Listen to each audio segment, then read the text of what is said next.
guys, Hallway 601, and today we're taking a look back at a ship that was released a bit too early. Atlántico. If you don't remember, Atlántico was the first Pan-American ship in the game, and if you're wondering, Tommy, what is Pan-America? Well, it seems to be the classification for Central and South American ships. Atlántico, I believe, was a Brazilian warship of some kind, and she has been brought to the game. When she was brought to the game, she was released with, let's call it, an underwhelming commander. She was only given the George Dewey, the base model commander in the game, and as such, it didn't really complement Atlántico's stats very well. Atlántico is a dreadnought, i.e., it's kind of the old style design as far as a battleship goes. You see how many guns exactly are on this vessel, so it has some inherent flaws within it as far as its design goes when being competitive based on like the other modern tier 7 battleships. But the way it's supposed to make up for it is it's supposed to have incredible secondaries. And, well, with Pedro Lima Santos, who is the George Dewey of the line, those secondaries weren't it, Chief. No, nor were the main guns, nor were pretty much anything else. It was, I would say, a pain to play. But this update, they've decided to change that. They've decided that it's time for us to finally get our correct commander, and well, I'm happy to report Atlántico has definitely stepped it up a bit. First off, we have a commander that actually complements its interests, and well, you can see what we're gonna do to the Suzuki here. We now have a 12-kilometer secondary range. The guns, the secondary guns, well, they are massive guns. Let's just recall back. They are 234 millimeter guns with quarter pen. If they hit pretty much any ship, those secondaries are going to do damage. Also, they have a 21% chance to set fire and a 9.2 second reload. Oh, and they're some of the most accurate secondaries in the game. So we're now seeing what Atlántico is supposed to be, and I'm happy to report, it's still not my favorite tier 7 battleship, but at least it's now an interesting tier 7 battleship, and one that I think you absolutely have to respect, and you're going to see exactly what we're going to do in this upcoming section right here, and then we'll go over the rest of the commander, because as you can see, we've been enjoying ourselves on shards so far. We got that beautiful Citadel on the Suzuki. We got a Marlboro that we are trying to close the distance with so we can start using those secondaries once again. Also a Petropavlovsk all off in the distance as we take out Marlboro. And hello, Mr. Zeton. It looks like Zeton has decided that he didn't want to participate in this game, which is a bit odd. I'm sure connection issues and such. But anyways, we have a nice still target. Let's see what these 381 millimeter guns can do to what is essentially a sitting duck.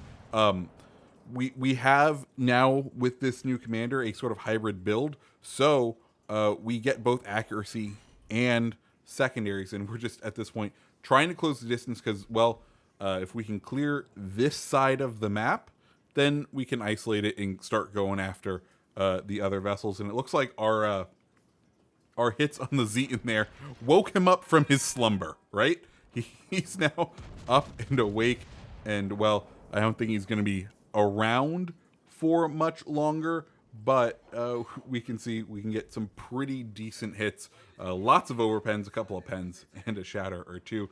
And as we start to close into the range, now we can start seeing exactly what the secondaries will do as they start firing off both sides of the vessel. We want to get down the Zeton just because he has the big guns. He's, I think, the bigger threat between himself and the Petro. But as we do that, we're going to use the unique skill, and let's just enjoy what the secondaries do to this Petropavlovsk as they chunk it for absolutely huge damage. Just 1200, 1200, 1200. This is what you want out of Atlántico. And it's just absolutely ridiculous. Anyways, cool. We're going to start the transitioning part of the round. Let's go ahead and talk about this new commander. Who is he? What is he? What's the deal? Henrique Fernandez. He has a couple of great skills. First off, his base trait is a bit interesting. It's called Eagle Eye. What it's going to do is going to boost the main battery and the secondary battery range. Excellent. Awesome. Right now, we have, of course, Henrique equipped with good old Hipper and Haruna, which puts our secondaries at 12.4 kilometers. You may notice our detectability is 12.8 kilometers, which means if you decide not to fire at things, pretty much any time someone is able to see you, you can go ahead and engage them with your secondaries, which is absolutely freaking beautiful. That is some wonderful game design right there. It's fun, and that's what secondary ships need to be, because they may not be designed to be competitive, but dang it, are they fun. This update has made Atlántico that. So that's his base trait. As far as the rest of his build, he's a Henry J. Hyde. He is a hybrid battleship commander, and what that means is we get a little bit of the brawler side, and we get a little bit of the accuracy side. And what that usually means is we get the accuracy traits of Flammable Cannoneer and Marksmanship, but we also get the ability to equip Porcupine. Porcupine being a skill that also helps you get your secondary batteries out to a further range. And then we also get a mixture of those two ships' skills down in the final tier. His other unique thing is he does have a unique legendary skill. Also, he does have Testudo, which is only really seen on the Italian battleship commanders. But outside of that, I think the more interesting thing is definitely his unique legendary skill, which is called Secondary Interest. And this is the other thing that makes him very, very interesting. What it's going to do is it's going to reduce the cooldown on your secondary batteries, or on your enhanced secondary battery consumable, which is great. It's going to give an extra charge or 2 extra charges on it, depending on how much you've ranked him up.